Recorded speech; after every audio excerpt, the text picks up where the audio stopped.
Friends, कैसे हैं आप सब। आई होप आप लोग बहुत अच्छे होंगे। आप लोग रेगुलर वीडियोस को भी देख रहे होंगे।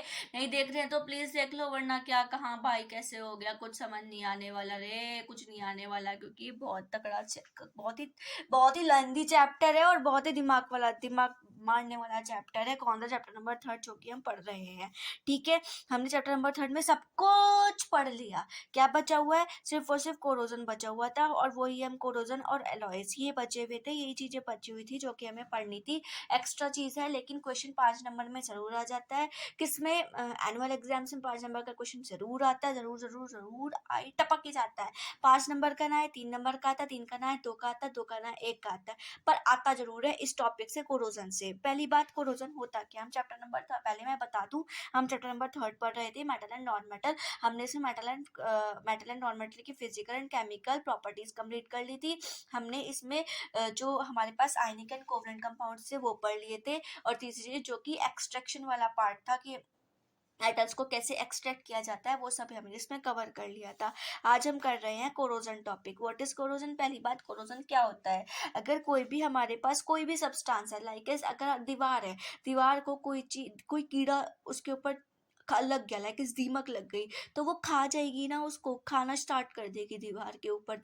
दीवार के ऊपर जो दीमक लगी है, ऐसे ही किसी भी मेटल सब्सटेंस के ऊपर, किसी भी ऑक्सीजन की प्रेजेंस में बोल लो, मॉइस्चर की प्रेजेंस में बोल लो, या फिर केमिकल की सब प्रेजेंस में बोल लो, अगर वो उस सरफेस के ऊपर कोई लेयर फॉर्म कर ले, कोई चीज फॉर्म कर ले, उसे खा जाए, या उसके ऊपर ग्रीन कलर का एक सब्सटेंस या कुछ भी ऐसा कोटिंग सा हो जाए, ऐसा लगे कि पता नहीं ये लोहा ही था, ऐसा ना लगे कि ये लोहा नहीं था, वो चीज जो हमारे पास बन जाती है ऊपर की साइड, उसे क्या बोला जाता है? That is called corrodedness. क्या बोलेंगे? कोरोडनेस। की हाँ, कि अब ये मेटल के ऊपर जंग लगना, मतलब कोई चीज खराब होनी शुरू हो गई है, दैट इज कॉल्ड, उसको बोला जाता है कोरोजन। क्या बोला जाता है? कोरोजन।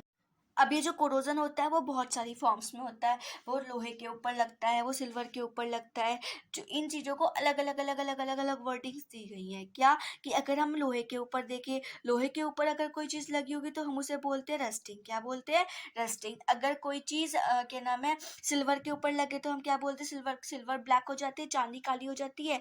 लोहा थोड़ी, सॉरी, लोहा लोहा कह रही हूँ, गोल्ड कुछ दिनों बाद अपनी ब्राइटनेस छोड़ देता है। एल्यूमिनियम नीचे से, मतलब एल्यूमिनियम की सरफेस दिन ब दिन अगर आप नया लेके आओगे तो देखोगे इतनी शाइनिंग है, और कुछ दिनों बाद देखोगे हाँ ये क्या हो गया, तो बहुत डल हो गया कलर। टैप देखते हो, टंकियां जो होती है घर में लगी हुई, वो पहले तो उसके ऊपर बड़ी अच्छी से लेयर चढ़ी होती है, जब नहीं आती है उसके बाद तो क्या हो जाता है, इसको पानी डल डल के तो खराब हो गई है, उसके ऊपर तो लेयर ही हट गई, वो वाली जो चिकनी वाली लेयर थी, मस्त वाली, जो नई नई लग रही थी। टाइल नई नई लेकर आए थे, टाइल लगवाई, अच्छी अच्छी टंकी लगवाई, टाइल तो वैसे की वैसी, और टंकी बिल्कुल बर्बाद हो गई। ये क्या बात होती है भाई? तो इन्हीं चीज़ों को हम पढ़ते हैं कोरोजन में। यही चीज़ें होती हैं कोरोजन की वजह से, केमिकल की वजह से, एयर की वजह से, मॉइस्चर की वजह से। अगर कोई लेयर फॉर्म हो जाती है किसी मेटल के ऊपर तो उसे कोरोजन बोला जाता है। क्लियर बात समझ आई?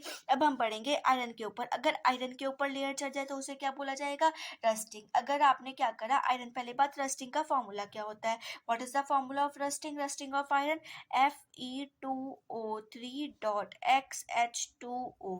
फेरस थर्ड, या बोल सकते हो hydrated iron third oxide. Hydrated iron third oxide, पानी वाला आयरन ऑक्साइड जो कि हमारे पास फॉर्म हो गया है, इस लेयर चढ़ा ली है, उसे बोलेंगे रस्टिंग ऑफ आयरन। ठीक है, इसको बोलते हैं। ये एक्स जो है, ये एक्स क्यों लगाया, 1 2 3 क्यों नहीं लगाया? क्योंकि पानी के मॉलिक्यूल है भाई, वेरी करते रहते हैं। क्या कंडीशन है जिसकी वजह से रस्टिंग होती है? एयर या फिर वाटर, या फिर आपने क्या कर दिया उसको, क्या नाम है, केमिकल की प्रेजेंस में रख दिया और वो खराब हो चुका है। दूसरी चीज क्या होती है कि अगर आप उसके ऊपर कोई तेल लगाकर लोहे के ऊपर, या फिर कोई पेंट वगैरह करके रख दोगे तो बच जाएगा, लेकिन अगर नहीं करोगे तो नहीं बचेगा। जैसे कि अगर हमारे पास यहाँ पर 3 टेस्ट ट्यूब्स हैं, ठीक है, एक्टिविटी भी है तुम्हारी क्लास में, ये हमारे पास 3 टेस्ट ट्यूब्स है, 1 test tube, 2 test tube, 3 test tube. ठीक, इसमें तो आपने एक कोई सब्सटेंस ले लिया, कैल्शियम क्लोराइड ले लिया, Cl2 ले लिया और CaCl2 ले लिया और इसमें एक कील डाल कर रख दी, आयरन की नील डाल के रख दी, ठीक है।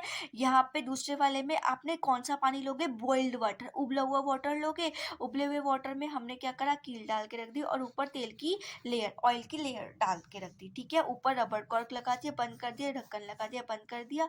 और इसमें क्या किया, नॉर्मल पानी लिया और कील डाल के रख दी और उसको भी ढक कर रख दिया, ढक्कन लगा दिया, ठीक है। 3 टेस्ट ट्यूब्स है, एक में CaCl2 डाला, एक में हमने बॉइल्ड पानी डाला, उबला हुआ पानी डाला और ऊपर तेल की लेयर डाल दी, मतलब ऑयल डाल दिया।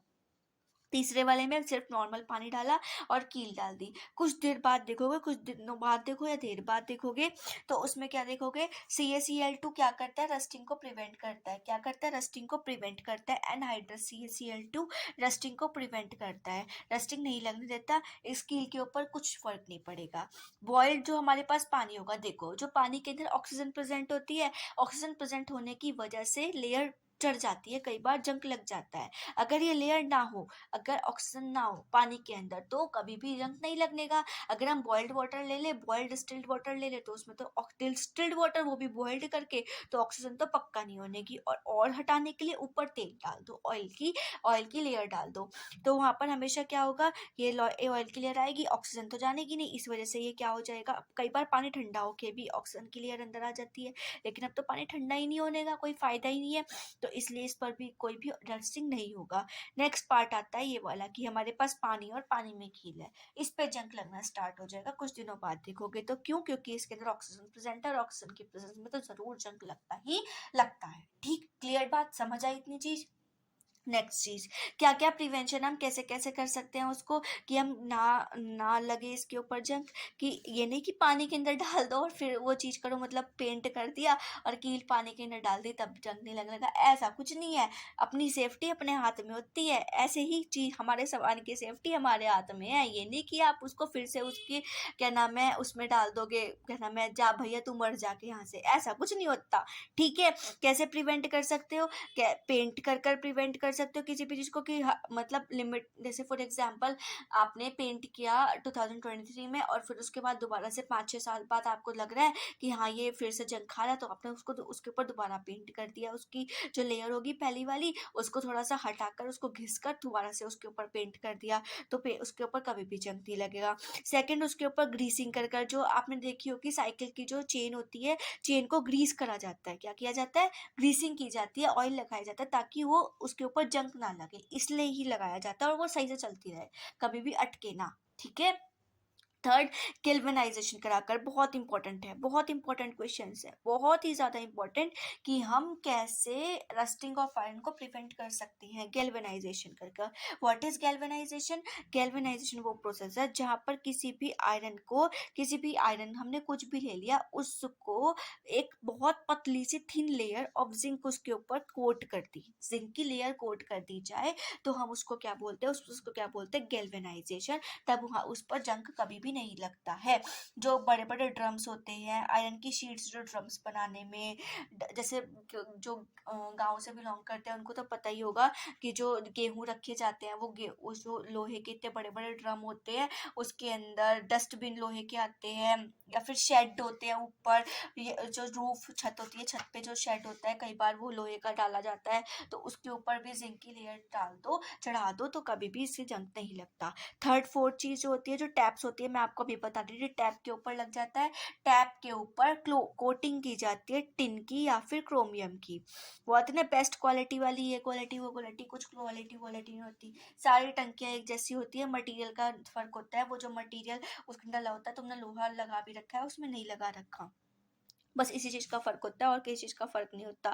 टैप के ऊपर टिन और क्रोमियम, इन दोनों की कोटिंग की जाती है, तो टिन की कर देते हैं या फिर क्रोमियम की प्लेटिंग कर देते हैं, कोटिंग कर देते हैं, ताकि वो बहुत चमकदार लगती है, इसी वजह से लगती है। अगर आप बार बार उसके ऊपर लिमिटेड टाइम्स में, मतलब कि जितना उसको जरूरत पड़े उतना उसको देते रहो, तो कभी भी उसके ऊपर जंग या फिर ऐसी गंदी, मतलब ऊपर गंदा वो नहीं होता है। नेक्स्ट हमारे पास है, अगर किसी कोई स्टील है, लाइक हमने एल्युमिनियम का बर्तन ले लिया, कुछ भी ले लिया, या स्टेनलेस स्टील लिया, वो आप हमें लोहे की कढ़ाई लेनी है, लोहे की चीज़ लेनी है, लोहे की ना लेकर हम कौन सी ले ले, घर के लिए यूज़ करने के लिए यूटेंसिल्स बर्तनों में कह रहे हैं, तो वो हम स्टील की ले सकते हैं ताकि हमारे ऊपर कोई भी जंग ना लगे, कोई भी चीज़ इसके ऊपर ना आए। ठीक है, इसे क्या बोला जाएगा, रस्टिंग ऑफ आयरन। ये सारी रस्टिंग ऑफ आयरन, ये पूरा प्रोसेस मतलब पूरा का पूरा रस्टिंग ऑफ आयरन यहाँ पर कंप्लीट हो गया।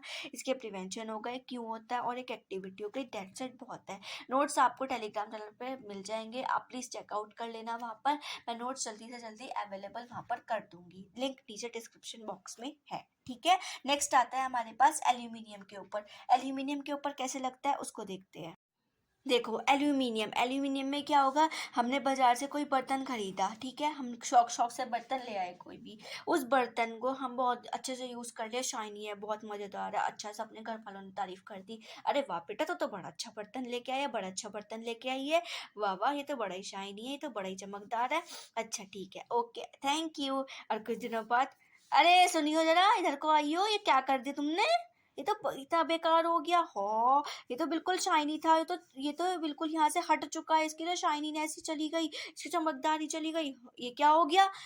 तो तुम समझाओगे, मम्मी पापा सुनो, इसके ये एयर के कांटेक्ट में आया है, जब भी कोई एल्युमिनियम का बर्तन एयर के कांटेक्ट में आया, हवा या मॉइस्चर केमिकल के कांटेक्ट में आता है, तो उसके नीचे जो लेयर होती हैं, जो लेयर्स होती हैं, वो लेयर हटनी स्टार्ट हो जाती है और वो डल होना स्टार्ट हो जाता है बर्तन, इसलिए ये ऐसा हुआ है। ये नहीं है कि मैं ही खराब लेकर आई हूँ, हम ऐसा कर सकते हैं, हम इसमें एनोडाइजिंग प्रोसेस करा सकते हैं, क्या करा सकते हैं, एनोडाइजिंग प्रोसेस करा सकते हैं, जिससे कि एक ऑक्सीजन की थिक लेयर, ऑक्सीजन की एक थिक लेयर बन जाएगी उसके ऊपर, और फिर उसके बाद वो बर्तन हमारे को कभी भी खराब नहीं होगा। हर एक चीज़ को ही हमें क्या करना पड़ता है, कुछ ना कुछ देना ही पड़ता है, इसलिए इस बर्तन को भी अच्छे से रखने के लिए हमको एनोडाइजिंग प्रोसेस करानी पड़ेगी, जिससे कि एक थिक लेयर एल्यूमिनियम के ऊपर ऑक्सीजन की फॉर्म होगी, जो कि एल्यूमिनियम ऑक्साइड बना लेगी, ना तो वो हमें हार्म करेगी और ना ही वो कभी भी बर्तन खराब होगा। अब दूसरी चीज़,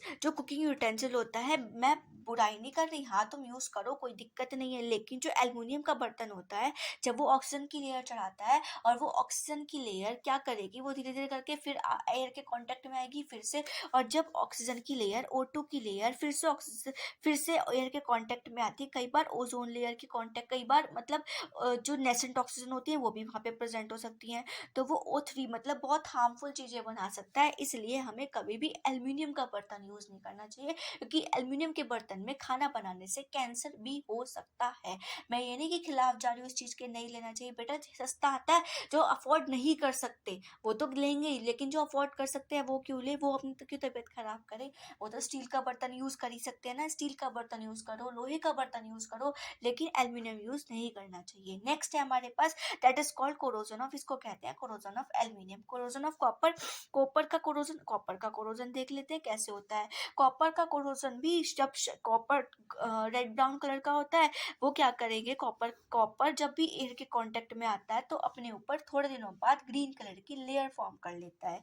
क्या फॉर्म कर लेता है, लेयर फॉर्म कर लेता है, किस वजह से फॉर्म कर लेता है, ग्रीन कलर की लेयर, वो ग्रीन कलर की लेयर कॉपर ऑक्साइड की वजह से, Cu2O की वजह से फॉर्म कर लेता है, और जब वो Cu2O की वजह से एयर के कांटेक्ट में आके फॉर्म करता है, तो वो CuCO3 डॉट CuOH का होल ट्वाइस बन जाता है, copper carbonate and copper hydroxide की एक मिक्सचर बन जाता है, जो कि ऐसा लगेगा कि उसके ऊपर जंग लगा चुका है, खराब हो चुका है, उसको कॉपर वेसल को किसी ने खा लिया है। उसको साफ करोगे, कैसे साफ करोगे, किसी भी डाइल्यूट एसिड के साथ, किसके साथ, डाइल्यूट एसिड के साथ इसकी रिएक्शन करा दो तो वो साफ हो जाती है। ठीक है, सेम ऐसे ही चांदी है, चांदी क्या है हमारे पास, सिल्वर को आप कैसे करते हो साफ, सिल्वर को मैंने पहले भी बताया था, गोल्ड और सिल्वर को कैसे साफ किया जाता है। चांदी के ऊपर कई बार ब्लैक लेयर फॉर्म हो जाती है, काली हो जाती है चांदी, उस काली चांदी को हमें क्या करना पड़ता है, साफ करना पड़ता है, कैसे, एक्वारीजिया में डिप करके रख दो, और वो बहुत अच्छे से केमिकल है एक्वारीजिया, जो गोल्ड और सिल्वर को साफ करने के लिए ही काम आता है। एक्वारीजिया का फॉर्मूला होता है HCl.HNO3, इसका रेशो होता है 3:1। ठीक है, मतलब HCl 3 थर्ड पार्ट और HNO3 का 1 पार्ट, हम इसको मिक्स कर कर एक सॉल्यूशन बनाते हैं, दैट इज एक्वारीजिया, जहाँ पे सिल्वर और क्या नाम है गोल्ड की चीज़ों को साफ किया जाता है। जब आप इसको साफ करा लेते हो तो वो हमारी जो ब्लैक चांदी होती है है वो बिल्कुल साफ चीज में कन्वर्ट हो जाती है। ठीक, क्लियर। नेक्स्ट, ये तो हमारे पास कोरोजन ऑफ सिल्वर आता है। इससे क्वेश्चन कैसे आता है कि सिल्वर के ऊपर कौन सा लेयर चढ़ती है, कौन से कलर की कोरोजन मतलब रस्टिंग कौन से कलर का कोरोजन होता है, तो आप क्या बताओगे, ब्लैक कलर की लेयर चढ़ जाती है किसके ऊपर, सल्फर के ऊपर। ठीक है, वो सॉरी सिल्वर के ऊपर, सल्फर नहीं सिल्वर के ऊपर। ठीक है, वो सिल्वर की लेयर किस चीज की होती है, क्या कह सकते हो, सल्फर सल्फाइड की भी कह सकते, सिल्वर सल्फाइड की भी कह सकते हो, सल्फाइड की कह सकते हो कि सल्फाइड की लेयर चढ़ जाती है उसके ऊपर। ठीक है, नेक्स्ट हमारे पास आता है कि गोल्ड और प्लेटिनियम के ऊपर कोई वो लेयर नहीं, सिल्वर के ऊपर भी लेयर चढ़ी है, गोल्ड और प्लेटिनियम के ऊपर नहीं चढ़ती। नहीं बेटा, गोल्ड और प्लेटिनियम के ऊपर कभी भी ऐसी चीज लेयर नहीं चढ़ती है।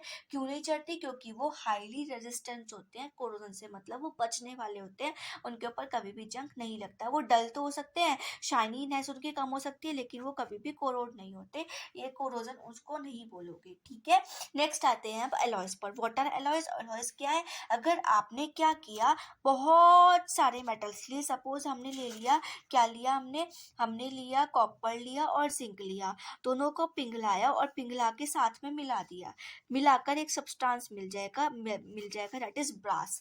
ब्रास एक एलॉय है किसका, कॉपर और जिंक का। एक ये क्या बन गया, एक सब्सटेंस बन गया ना, उस सब्सटेंस को ही एलॉय। जब आप मेटल्स को 2 या 3 या 4 मेटल्स को पिघलाकर एक जगह पे मिला दो, उस सब वो एक न्यू सब्सटेंस फॉर्म हो जाता है, उसको हम कहते हैं एलॉयज। ठीक है, ये एलॉयज काम आते हैं किसमें, किस लिए काम आते हैं एलॉयज, क्योंकि ये जो एलॉयज होते हैं इस पर जल्दी से जंग नहीं लगता, इसलिए आप इसको, जो हमारे पास प्रेस होती है, देखो ये हमारे पास प्रेस है, इसके नीचे भी ये क्या लगा हुआ है, ये एलॉय ही लगा हुआ है, ताकि ये हीट प्रोवाइड करा सके और इसके ऊपर जल्दी से जंग ना लगे। जो लोहे वाली प्रेस होती है उसके ऊपर तो जंग लग सकता है, लेकिन जो हमारे पास एलॉयज वाली प्रेस होती है उसके ऊपर कभी भी जंग नहीं लगता। और दूसरी बात, ये बहुत क्या नाम है, सस्ती तो नहीं बोलूंगी, वो आती तो थोड़ी सी महंगी है, बिकॉज फिलिप्स की प्रेस तो वैसे ही महंगी आती है, लेकिन हाँ ये है कि इसके ऊपर सालों साल कोई जंग नहीं लगता और चलती भी अच्छी ही है। ठीक है, नेक्स्ट चीज किस लिए यूज किया जाता है, एक तो हमारे पास ये हो गया कि हीटिंग इफेक्ट प्रोवाइड कराता है, दूसरा चीज हो गई कि जंग नहीं लगता। हाँ, एक और चीज, जो हमारे पास केटल नहीं होती, इलेक्ट्रिक केटल, पानी गर्म करते हैं जब इलेक्ट्रिक केटल में, जब आप इलेक्ट्रिक केटल में पानी गर्म करोगे तो पानी के अंदर तो ऑक्सीजन होती है, और जब ऑक्सीजन होगी तो वो उसे रिएक्ट कर सकती है। ये रिएक्शन करेगी नहीं क्योंकि वो एलॉय है, क्योंकि इलेक्ट्रिक केटल के अंदर भी क्या, जो भी इलेक्ट्रिकल सब्सटेंस हीट प्रोवाइड करा रहा हो, क्या प्रोवाइड करा रहा हो, हीट प्रोवाइड करा रहा हो, वो समझ लेना एलॉय है वहां पे, और एलॉय है इसलिए उसकी रिएक्शन किसी से होने की नहीं, और रिएक्शन नहीं होने की तो इसके ऊपर जंग भी लगने का नहीं। इसकी इनकी प्योर मेटल्स के अकॉर्डिंग इलेक्ट्रिकल कंडक्टिविटी कम होती है, हीटिंग पावर ज़्यादा होती है, इनका मेल्टिंग पॉइंट भी बहुत ज़्यादा बहुत ज़्यादा तो नहीं बोलूँगी, मेटल के कंपैरिजन में थोड़ा सा कम होता है। अब हम देख लेते हैं कौन कौन से एलॉयज है जो बनाए जाते हैं, किस किस मेटल से बनाए जाएंगे। पहले तो मैंने आपको बताया ही था कि ब्रॉन्ज होता है, ब्रॉन्ज किससे बनाया जाएगा, ब्रॉन्ज हमारा बनाया जाएगा, सॉरी ब्रॉन्ज कह रही हूँ, ब्रास हमारा बनाया जाता है कॉपर और जिंक से। किससे बनाया जाता है, कॉपर और जिंक से। किस में यूज आता है ये आपका यूज आता है क्या नाम है, ब्रास तांबे के बर्तन हो गए, स्क्रू हो गए, नट हो गए, बोल्ट हो गए, वायर हो गई, इन सब चीजों में हम इसको यूज करते हैं। और सबसे पहली चीज, सबसे बड़ी चीज जो हमारे पास क्या नाम है वो होती है इंस्ट्रूमेंट, माइक्रोस्कोप वगैरह, ऑर्नामेंट्स वगैरह, उन चीजों में भी बनाया जाता है। केमिकल साइंटिफिक इंस्ट्रूमेंट्स में भी बनाया जाता है, क्या लिया जाता है, मीन्स माइक्रोस्कोप बनाने के लिए यूज किया जाता है। कौन यूज किया जाता है, ब्रास यूज किया जाता है। ठीक है, नेक्स्ट आता है हमारे पास ब्रॉन्ज। इसको तांबा बोलते हैं, इसको मुझे हिंदी तो नहीं पता, देखो भैया मैं हिंदी तो जानती नहीं, मुझे हिंदी बिल्कुल समझ में नहीं आती, तो थोड़ा सा तुम कष्ट कर लेना और तुम खुद देख लेना कि यहाँ पर क्यों है ऐसा। ठीक है, ब्रॉन्ज का हमारे पास क्या कंडीशन है, ब्रॉन्ज कैसे बनेगा, कॉपर और टिन से मिलकर बनता है, एसएन टिन, इन दोनों से मिलकर, कॉपर और टिन से मिलकर बनाया जाता है, जो कि मेडल्स वगैरह बनाने के लिए यूज किया जाता है। ठीक है, सोल्डर, नेक्स्ट कौन सा है, सोल्डर किससे बनाया जाएगा, लेड और टिन से बनाया जाता है, लेड और टिन को पिघलाकर एक जगह मिला देते हैं और हमको सोल्डर मिलता है। ये सोल्डर का मेल्टिंग पॉइंट तो लो होता है, लेकिन ये जो क्या नाम है आपकी वेल्डिंग के लिए इलेक्ट्रिकल वायर्स को जो इलेक्ट्रिकल वायर्स होती है उसको जोड़ने के लिए जो यूज किया जाता है वो हम सोल्डर यूज करते हैं, कहते हैं सोल्डर दे दो, सोल्डर, सोल्जर, सोल्डर जो भी बोलते हैं, तो वो इसी चीज को बोला जाता है। नेक्स्ट है हमारे पास अमलगम। अमलगम बहुत इंपॉर्टेंट है, कई बार आया हुआ है। अमलगम मरकरी का एक, आप कह सकते हो मरकरी का एलॉय है, जो कि कुछ अदर मेटल्स के साथ मिलकर बनाया जाता है। ये मेनली जो डेंटिस्ट फिलिंग करते हैं हमारे दांत में, जब अगर दांत खोखला हो जाता है तो उसकी फिलिंग कर दी जाती है, वो उसके लिए यूज किया जाता है। और किस किस का है ये? जिंक का, मरकरी का, टिन, एसएन का, और आपके पास जिंक, मरकरी, टिन, सिल्वर, एजी का। इन चारों से मिलकर, कौन कौन से? जिंक, मरकरी, टिन और सिल्वर, इन चारों से मिलकर अमलगम बनाया जाता है, जो कि हमारे डेंटिस्ट यूज करते हैं। अगर हमारा दांत खोखला हो जाता है, खराब हो जाता है, कीड़ा लग जाता है, तो उसको वहां से हटाते हैं और फिलिंग कर देते हैं किसकी? अमलगम की। क्लियर है बात? समझ आई बात? Alloy of gold. गोल्ड के भी एलॉयज आते हैं। अगर आप गोल्ड को आप बोलते हैं कि 22 कैरेट का है, 23 कैरेट का है, 18 कैरेट का है, 24 कैरेट का है, तो ये सारे के सारे क्या है? एक तरीके से गोल्ड के एलॉयज ही हैं और कुछ नहीं है, क्योंकि इसमें भी कुछ ना कुछ मिलाया जाता है। प्योर गोल्ड तो 24 कैरेट्स का होता है, लेकिन इसके साथ अगर 22 कैरेट का है तो silver, gold, AU, AG and copper मिलाया जाएगा, तब वो 22, 23 और 18 कैरेट का गोल्ड मिलता है। वैसे प्योर तो हमारे पास कौन सा होता है? 24 कैरेट वाला। ठीक, क्लियर है बात? समझ में आई? ये चैप्टर यहीं पर समाप्त होता है, खत्म होता है। लाओ पार्टी लाओ, जल्दी से मजे करेंगे। हमारा ये वाला चैप्टर खत्म। अब हम पढ़ेंगे कल कार्बोनेट्स कंपाउंड। मजे से पढ़ते रहो, खुश रहो। एग्जाम आ रहे 2023 फैब में ये वीडियो बन रही है, मैं इसलिए बार बार एग्जाम एग्जाम बोल रही हूँ, वरना मैं बोलती भी नहीं। मार्च में आई थिंक तुम्हारा कल ही पेपर है, 27 को ही पेपर है, तो अच्छे से पढ़ो, मस्त रहो। Best of luck your for exams. Bye bye guys, पढ़ते रहो, खुश रहो।